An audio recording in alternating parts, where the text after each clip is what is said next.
ಸ್ನೇಹಿತರೆ ನಮಸ್ತೆ. ಜೇನಗಿರಿ ಯೂಟ್ಯೂಬ್ ಚಾನಲ್ಗೆ ನಿಮಗೆಲ್ಲ ಸ್ವಾಗತ.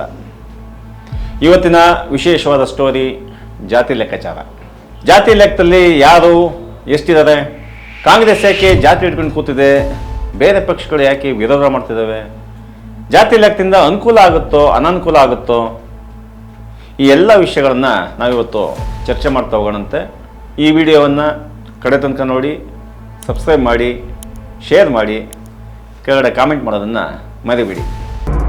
भाई और बहनों, इस देश को पता लग जाना चाहिए कि इस देश में ओबीसी कितने हैं, दलित कितने हैं, आदिवासी कितने हैं, जनरल कितने हैं. उस काम को करने के लिए ಜಾತಿ ಜನಗಣತಿಯ ರಾಜಕೀಯ ಜೋರಾಗ್ತಿದೆ. ದೊಡ್ಡ ಮಟ್ಟದಲ್ಲಿ ಜ್ವಾಲೆಯನ್ನು ಎಬ್ಬಿಸಿರುವಂತದ್ದು. जाति जनगणना की जरूरत है. ಜಾತಿ ಗಣತಿ ಆಗಲೇಬೇಕು ಅನ್ನೋರ ನಡುವೆ ಜಾತಿ ಗಣತಿ ಬೇಡ ಅನ್ನೋರು ಕೂಡ ಇದ್ದಾರೆ. ಜಾತಿ ಲೆಕ್ಕ ಹಾಕೊಂಡು ಕೂರೋಕ್ಕೆ ಇದು ಸಮಯ ಅಲ್ಲ, ಬದಲಿಗೆ ಜಾತಿನೇ ಇಲ್ದಂಗೆ ಮಾಡಬೇಕು ಅಂತ ಮಾತಾಡೋರ ಸಂಖ್ಯೆ ಏನು ಕಡಿಮೆ ಇಲ್ಲ. ಒಂದು ಕಡೆ ಜಾತಿ ಲೆಕ್ಕ ಬೇಡ ಅನ್ನೋರು, ಇನ್ನೊಂದು ಕಡೆ ಜಾತಿ ಲೆಕ್ಕ ಬೇಕು ಅನ್ನೋರು, ಇದಿಬ್ಬರನ್ನು ಕೂಡ ಒಂದು ಕಡೆ ಕೂರಿಸಿ ಮಾತಾಡಿದ್ರೆ ಇದರ ಡಿಫ್ರೆನ್ಸ್ ತಿಳಿಯುತ್ತೆ. ಆದರೆ ಬೇರೆ ಬೇರೆ ಜಾತಿಯವರು ಒಟ್ಟಿಗೆ ಕೂತು ಯಾವತ್ತು ಮಾತಾಡಿದ್ದಾರೆ ಹೇಳಿ? ಆದರೆ ಒಂದೇ ಜಾತಿಯ ಜನ ಅಲ್ಲಲ್ಲೇ ಕೂತು ಈಗಾಗಲೇ ಮಾತಾಡೋಕ್ಕೆ ಶುರು ಮಾಡಿದ್ದಾರೆ. ಇದೆಲ್ಲ ಒಂದು ಕಡೆ ಇರಲಿ ಸ್ನೇಹಿತರೆ, ಜಾತಿ ಅನ್ನೋದು ಸಮಾಜದ ಕಣಕಣದಲ್ಲೂ ಹೊರಗಾಡ್ತಾ ಇದೆ ಅನ್ನೋದು ಮಾತ್ರ ಸತ್ಯ. ದಿನದಿಂದ ದಿನಕ್ಕೆ ಜಾತಿ ತನ್ನ ಪ್ರಾಬಲ್ಯವನ್ನು ಹೆಚ್ಚಿಸ್ಕೊಳ್ತಾ ಹೋಗ್ತಾ ಇದೆ. ಹೀಗಿರುವಾಗ ವಾಸ್ತವದ ಜೊತೆ ನಡೆಯಬೇಕೇ ಹೊರತು ಜಾತಿಯೇ ಇಲ್ಲ ಅಂತ ವಾದ ಮಾಡ್ತಾ ಕೂರೋದು ಒಳ್ಳೆ ಲಕ್ಷಣ ಅಲ್ಲ. ವಿಷಯ ಹೀಗಿರೋದಕ್ಕೇ ಜಾತಿ ಗಣತಿ ಮುನ್ನೆಲೆಗೆ ಬಂದಿರೋದು. ಯಾವ ಜಾತಿಯಲ್ಲಿ ಎಷ್ಟು ಜನ ಇದ್ದಾರೆ, ಅವರ ಪರಿಸ್ಥಿತಿ ಹೇಗಿದೆ, ಅವರ ಏಳಿಗೆಗೆ ಜಾತಿ ಕಾರಣನ, ಅವರು ಮೇಲೇಳೋಕ್ಕೆ ಸಾಧ್ಯ ಆಗದೆ ಇರೋದಕ್ಕೆ ಜಾತಿ ಕಾರಣನ, ಇದೆಲ್ಲ ಯೋಚನೆ ಮಾಡೋದಕ್ಕೆ ಜಾತಿಯ ಲೆಕ್ಕ ಬೇಕೇ ಬೇಕು. ಇದರ ನಡುವೆ ಜಾತಿಯ ಲೆಕ್ಕ ಯಾಕೆ ಬೇಕು ಅನ್ನುವ ಸಂಸದ, ಹೃದಯ ತಜ್ಞ ಡಾಕ್ಟರ್ ಮಂಜುನಾಥ್ ಅಂತವ್ರು ಕೂಡ ಇದ್ದಾರೆ. ಇರಲಿ, ಇಂಥವ್ರು ಕೂಡ ಇರಬೇಕು. ಇವರೆಲ್ಲ ಚರ್ಚೆ ಮಾಡಬೇಕು. ಯಾವ ಜಾತಿಯಲ್ಲಿ ಎಷ್ಟು ಜನ ಇದ್ದಾರೆ, ಅವ್ರ ಸ್ಥಿತಿಗತಿ ಹೇಗಿದೆ ಅಂತ ಕಾಂತರಾಜ್ ಅವರ ನೇತೃತ್ವದಲ್ಲಿ ಆಯೋಗ ರಚನೆ ಮಾಡಿ ವರದಿ ಕೊಟ್ಟಿದ್ದು 2015ರಲ್ಲಿ. ಅದನ್ನು ಬಹುತೇಕ ಆಯೋಗಗಳ ವರದಿ ಹಾಗೇನೆ ಆಚೆಗೇನೆ ತೆಗಿದೆ. ಅದಷ್ಟು ವರ್ಷ ಬಂದ ಎಲ್ಲ ಸರ್ಕಾರಗಳು, ಕಾಂಗ್ರೆಸ್ ಸರ್ಕಾರ ಇತ್ತು, BJP ಸರ್ಕಾರ ಇತ್ತು, JDS ಕೋalition ಸರ್ಕಾರ ಇತ್ತು, ಎಲ್ಲ ಸರ್ಕಾರಗಳು ಕೂಡ ಕಾಂತರಾಜು ವರದಿಯನ್ನು ಮುಟ್ಟು ಕೂಡ ನೋಡಲಿಲ್ಲ. ಆದರೆ ದಿನದಿಂದ ದಿನಕ್ಕೆ ಜಾತಿ ಪ್ರಾಬಲ್ಯದ ಮೇಲೆ ಚುನಾವಣೆ ನಡೀತಾ ಬರ್ತಾ ಇದೆ. ಜಾತಿ ಪ್ರಾಬಲ್ಯದ ಮೇಲೆ ಅವಕಾಶಗಳು ಸಿಗ್ತಾ ಇದ್ದಾವೆ, ಜಾತಿ ಪ್ರಾಬಲ್ಯದ ಮೇಲೆ ಸೌಲಭ್ಯಗಳು ಸಿಗ್ತಾ ಇದ್ದಾವೆ, ಜಾತಿ ಪ್ರಾಬಲ್ಯ ಇಲ್ಲ ಅಂತಕ್ಕಂಥ ಜನಾಂಗಗಳು ಲೆಕ್ಕಕ್ಕೆ ಇಲ್ದಂಗೆ ಆಗೋಗಿದ್ದಾವೆ. ಇದಂತೂ ಸತ್ಯ. ಆದರೆ ಈಗ ಇದ್ದಕ್ಕಿದ್ದಂತೆ ಜಾತಿ ಗಣತಿ ವರದಿ ಯಾಕೆ ಮುನ್ನೆಲೆಗೆ ಬಂದಿದೆ, ಅದಕ್ಕೊಂದು ಸಣ್ಣ ವಿಷಯ ಹೇಳಲೇಬೇಕಾಗತ್ತೆ. ಈ ಚುನಾವಣೆಯ ಸಮಯದಲ್ಲಿ ಕಾಂಗ್ರೆಸ್ನ ರಾಹುಲ್ ಗಾಂಧಿ ಇಡೀ ಭಾರತದಾದ್ಯಂತ ಭಾರತ ಜೋಡೋ ಅನ್ನುವ ಒಂದು ಯಾತ್ರೆಯನ್ನು ಮಾಡಿದ್ದು ನಮಗೆಲ್ಲ ಗೊತ್ತೇ ಇದೆ. ಆ ಯಾತ್ರೆಯ ಉದ್ದಕ್ಕೂ ಕೂಡ ರಾಹುಲ್ ಗಾಂಧಿ ಒಂದು ಅಂಶವನ್ನು ತುಂಬ ಸ್ಪಷ್ಟವಾಗಿ ಆಗಲೇಬೇಕು ಅಂತ ಪ್ರತಿಪಾದಿಸ್ತಾ ಬಂದರು. ಅದು ಜಾತಿ ಅಂಕಿಅಂಶದ ವಿಚಾರ. ಜಾತಿ ಗಣತಿ ಆಗಬೇಕು, ಸೆನ್ಸಸ್ ಆಗಬೇಕು. ಸೊ ಅದೇ ಕಾರಣಕ್ಕೋಸ್ಕರ ಈಗ ಕಾಂಗ್ರೆಸ್ ಎಲ್ಲೆಲ್ಲಿ ಅಧಿಕಾರದಲ್ಲಿದೆಯೋ ಆ ರಾಜ್ಯಗಳಲ್ಲಿ ಭಾಳ ಗಂಭೀರವಾಗಿ ಜಾತಿ ಗಣತಿಯ ವಿಚಾರ ಮುನ್ನೆಲೆ ಬಂದಿದೆ. ಮುಂದಿನ ದಿನಗಳಲ್ಲಿ ಈ ಜಾತಿಯ ಲೆಕ್ಕಾಚಾರದಿಂದ ರಾಜ್ಯದ ಅಥವಾ ದೇಶದ ರಾಜಕೀಯ ಲೆಕ್ಕಾಚಾರವೇ ಬದಲಾಗ್ಬೋದು, ಸಾಮಾಜಿಕ ದಿಕ್ಕೇ ಬದಲಾಗ್ಬೋದು. ಇವೆಲ್ಲ ಸಾಧ್ಯತೆಗಳು ಕೂಡ ಇರೋದು ಈ ಜಾತಿ ಲೆಕ್ಕಾಚಾರದ ಅಂಕಿಅಂಶದಲ್ಲಿ.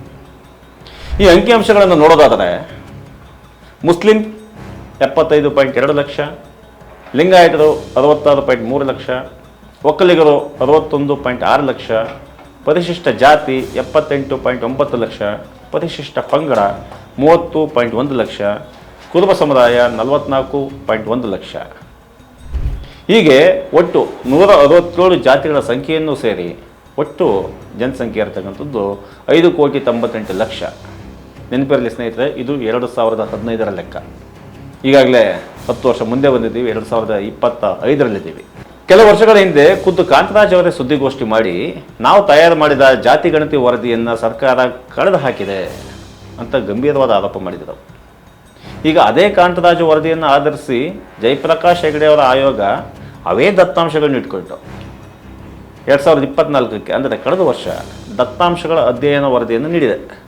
ಮುಂದೆ ಸರ್ಕಾರ ತನ್ನ ವಾಸ್ತವದ ಲೆಕ್ಕದ ಸಮಜಾಯಿಷೆಯನ್ನು ಯಾವ ರೀತಿಯಾಗಿ ಕೊಡುತ್ತೆ ಅನ್ನೋದು ಭಾಳ ಮುಖ್ಯವಾದ ವಿಚಾರ. ನಾವು ಅಂಕಿಅಂಶಗಳನ್ನ ಎಲ್ಲಿಟ್ಟಿದ್ವಿ, ಎಲ್ಲಿ ಕೊಟ್ವಿ, ಈಗ ಹೆಂಗೆ ಮಂಡನೆ ಮಾಡ್ತಾಯಿದ್ದೀವಿ ಅನ್ನೋದೆಲ್ಲ ಭಾಳ ಗಂಭೀರವಾದ ವಿಚಾರ. ಅದು ನಮಗಿನ್ನೇನು ನಾಳೆ ಅಥವಾ ನಾಡಿದ್ದಲ್ಲೇ ಆ ವಿಚಾರ ನಮಗೆ ಗೊತ್ತಾಗಲಿಕ್ಕಿದೆ. ಈ 2024 ವರದಿಯ ಪ್ರಕಾರ ಇದುವರೆಗೂ ಜಾತಿ ಅಂತಲೇ ಗುರುತಿಸದೇ ಹೋದ 398 ಜಾತಿಗಳು ಕಂಡು ಬಂದಿವೆ. ಅಂದರೆ ಈ ಜಾತಿ, ಮೇಲ್ಜಾತಿ, ಅಧಿಕಾರ, ಕಿತ್ತಾಟ ಇವೆಲ್ಲರ ನಡುವೆ ನೆಲೆಯೇ ಇಲ್ಲದ ಅದೆಷ್ಟು ಜನ ಇರ್ಬೋದು ಲೆಕ್ಕ ಹಾಕಿ.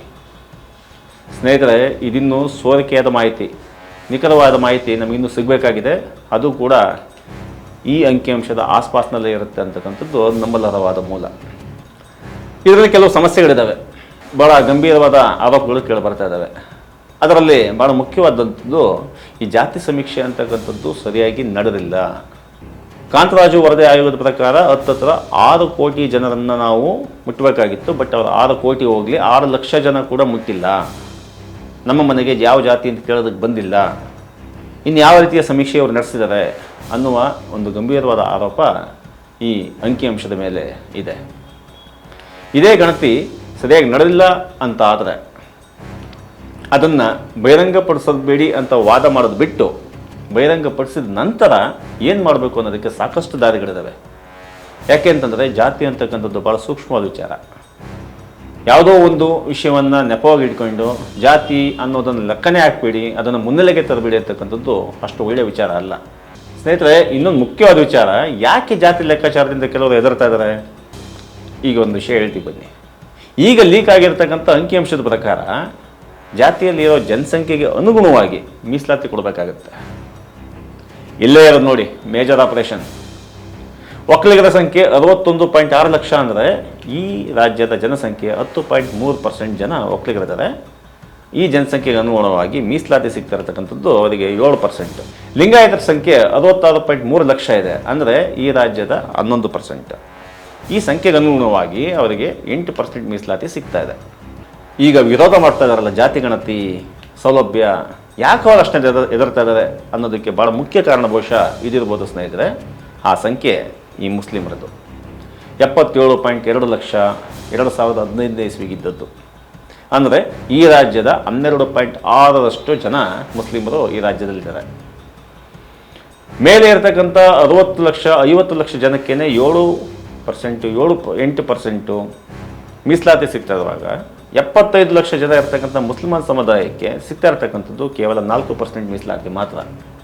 ಹಾಗಾದರೆ ವೈಜ್ಞಾನಿಕವಾಗಿ ನಿಜಕ್ಕೂ ಅವರಿಗೆ ಸಿಗಬೇಕಾದಂಥ ಮೀಸಲಾತಿ ಎಷ್ಟು? ಅದರ ಡಬಲ್ ಅಂತಂದ್ರೆ 8% ಆಗಬೇಕಲ್ವಾ? ಈ ಥರ ವಿಚಾರಗಳಿಗೋಸ್ಕರನೇ ಜಾತಿ ಗಣತಿ ಬೇಡ, ಅದು ಹಂಗೆ ಸೈಡಲ್ಲಿ ಇದ್ಬಿಡ್ಲಿ ಅಂಥೇಳಿ ಒಂದು ಪಕ್ಷ ಅಥವಾ ಒಂದು ಮನಸ್ಥಿತಿ ಯೋಚನೆ ಮಾಡ್ತಾನೆ ಇದೆ. ಆದರೆ ಇದು ಸರಿಯಾದ ದಾರಿ ಅಲ್ಲ ಸ್ನೇಹಿತರೆ. ಯಾಕೆ ಅಂತಂದರೆ ಜಾತಿ ಲೆಕ್ಕ ಹಾಕಿ ಜಾತಿ ಆಧಾರದ ಮೇಲೆ ನಾವು ಸರ್ಕಾರ ನಡೆಸ್ತಾ ಇದ್ದೀವಿ ಅನ್ನೋದು ಸತ್ಯ ಅನ್ನೋದಾದರೆ ಯಾವ ಜಾತಿಯಲ್ಲಿ ಎಷ್ಟು ಜನ ಇದ್ದಾರೆ, ಯಾವ ಜಾತಿಯ ಜನ ಯಾವ ರೀತಿ ಇದ್ದಾರೆ ಅನ್ನೋದನ್ನು ನಾವು ನೋಡಲೇಬೇಕಾಗತ್ತೆ. ಈ ಮೇಲಿನ ಪರ್ಸೆಂಟೇಜ್ ಅಂಶ ಮತ್ತು ಮೀಸಲಾತಿ ಲೆಕ್ಕ ನೋಡಿದ್ರೆ ಯಾಕೆ ಜಾತಿ ಗಣತಿ ಇಷ್ಟು ದೊಡ್ಡದಾಗಿ ಸೌಂಡ್ ಮಾಡ್ತಾ ಇದೆ ಅನ್ನೋದು ಅರ್ಥ ಆಗುತ್ತೆ. ಇದು ಯಾವ ಜಾತಿ ಎಷ್ಟಿದೆ, ಅದಕ್ಕೆ ತಕ್ಕನಾಗಿ ಏನೇನು ಸೌಲಭ್ಯ ಕೊಡಬೇಕು ಅನ್ನೋದಾಯಿತು. ಅದರಿಂದ ಮುಂದಿನ ಲೆಕ್ಕ ಇದೆಯಲ್ಲ, ಅದು ಪಕ್ಕಾ ರಾಜಕೀಯದ ಲೆಕ್ಕ. ಯಾರು ಎಷ್ಟು ಸಂಖ್ಯೆಯಲ್ಲಿದ್ದಾರೆ ಅನ್ನೋದು ಮತ್ತೆ ಜಾತಿ ಒಗ್ಗೂಡಕ್ಕೆ ಕಾರಣ ಆಗುತ್ತೆ. ಅದರ ಮೇಲೆ ಚರ್ಚೆ ನಡೆದು ಮತ್ತೆ ಜಾತಿಗಳಲ್ಲಿ ಒಗ್ಗಟ್ಟು ಶುರುವಾಗುತ್ತೆ. ಇದರಿಂದ ಯಾವ ಜಾತಿಯ ಮೇಲೆ ನಾವು ಚುನಾವಣೆ ಅಜೆಂಡಾ ಮಾಡಬೇಕು ಅನ್ನೋದನ್ನು ಆಯಾ ಪಕ್ಷಗಳು ಡಿಸೈಡ್ ಮಾಡ್ತವೆ. ಈ ರೀತಿಯ ನೆಗೆಟಿವ್ ಆಸ್ಪೆಕ್ಟಲ್ಲಿರ್ತಕ್ಕಂಥ ಕೆಲವು ಅಂಶಗಳು ಕೂಡ ಈ ಜಾತಿ ಲೆಕ್ಕಾಚಾರದ ಹಿಂದಿದೆ. ಜಾತಿ ಗಣತಿ, ಜಾತಿ ವರದಿ ಇವೆಲ್ಲ ಮೂಲದಲ್ಲಿ ಏನು ಮಾಡಬೇಕಾಗಿದೆ ಹೇಳಿ? ಮೂಲೆಗೆ ತಳ್ಳಲ್ಪಟ್ಟಂತಹ ಜಾತಿಯ ಏಳಿಗೆಗೆ ಕಾರಣ ಆಗಬೇಕಲ್ವ? ಆದರೆ ಮೂಲೆಗೆ ತಳ್ಳಲ್ಪಟ್ಟಂತಹ ಜಾತಿಗಳು ಇದ್ರ ಬಗ್ಗೆ ತಲೆನೇ ಕೆಡಿಸ್ಕೊತಾ ಇಲ್ಲ. ಆದರೆ ಅದರ ಬದಲಿಗೆ ಈಗಾಗಲೇ ಬಲಿಷ್ಠ ಸಮುದಾಯ ಅಂತ ಗುರುತಿಸ್ಕೊಂಡಿರ್ತಕ್ಕಂತಹ ಒಕ್ಕಲಿಗ ಸಮುದಾಯ, ಲಿಂಗಾಯತ ಸಮುದಾಯ, ಮುಸ್ಲಿಂ ಸಮುದಾಯ ಇವೆಲ್ಲರೂ ಕೂಡ ಈಗಾಗಲೇ ಸಭೆ ನಡೆಸೋಕ್ಕೆ ಶುರು ಮಾಡಿದ್ದಾರೆ. ಈ ಅಂಕಿಅಂಶದಿಂದ ನಾವೆಲ್ಲಿ ನಿಲ್ಲಬೇಕು, ನಮ್ಮ ಸಮುದಾಯ ಎಲ್ಲಿ ನಿಲ್ಲುತ್ತೆ, ನಮಗೆ ಮೀಸಲಾತಿ ಎಷ್ಟು ಸಿಗಲಿದೆ, ನಾವು ಅದಕ್ಕೆ ಯಾವ ಪಕ್ಷದ ಪರವಾಗಿ ನಿಂತ್ಕೊಬೇಕು, ಯಾವ ವಿಚಾರಧಾರೆಯ ಪರವಾಗಿ ನಿಂತ್ಕೊಬೇಕು ಅನ್ನೋದ್ರ ಬಗ್ಗೆ ಚರ್ಚೆ ಶುರು ಮಾಡಿದ್ದಾರೆ. ಆದರೆ ನಿಜಕ್ಕೂ ಜಾತಿಯ ಕಾರಣಕ್ಕಾಗಿಯೇ ಹಿಂದುಳಿದಿರ್ತಕ್ಕಂಥ ಜನಾಂಗಗಳು ಒಟ್ಟಾಗಿ ಕೂತು ಮಾತನಾಡುವ ಯಾವ ಲಕ್ಷಣಗಳು ಕೂಡ ಕಾಣಿಸ್ತಾ ಇಲ್ಲ. ಈ ಕಾರಣಕ್ಕೋಸ್ಕರನೇ ಪ್ರಜಾಪ್ರಭುತ್ವದಲ್ಲಿ ದನಿ ಇಲ್ಲದ, ಮಾತನಾಡಲಾಗದ, ವೇದಿಕೆ ಇಲ್ಲದ ಜಾತಿಗಳಾಗಿರಲಿ, ಜನಾಂಗಗಳಾಗಿರಲಿ, ವ್ಯಕ್ತಿಯಾಗಿರಲಿ ಮಾತಾಡಬೇಕು ಅನ್ನೋ ಕಾರಣಕ್ಕೋಸ್ಕರ ಈ ಅಂಕಿಅಂಶ ಭಾಳ ಮುಖ್ಯವಾಗಿ ನಿಲ್ಲುತ್ತೆ. ಈ ಜಾತಿಯ ಲೆಕ್ಕಾಚಾರ ಇನ್ನು ಮುಂದೆ ಎಲ್ಲಿಗೆ ಹೋಗಿ ನಿಲ್ಲುತ್ತೆ ಅನ್ನೋದನ್ನು ಮುಂದಿನ ವಿಡಿಯೋದಲ್ಲಿ ವಿಸ್ಮೃತವಾಗಿ ಹೇಳ್ತೀವಿ. ಧನ್ಯವಾದಗಳು. ಚೆಲುಗಿರಿ ಇದು ನಿಮ್ಮ ದನಿ.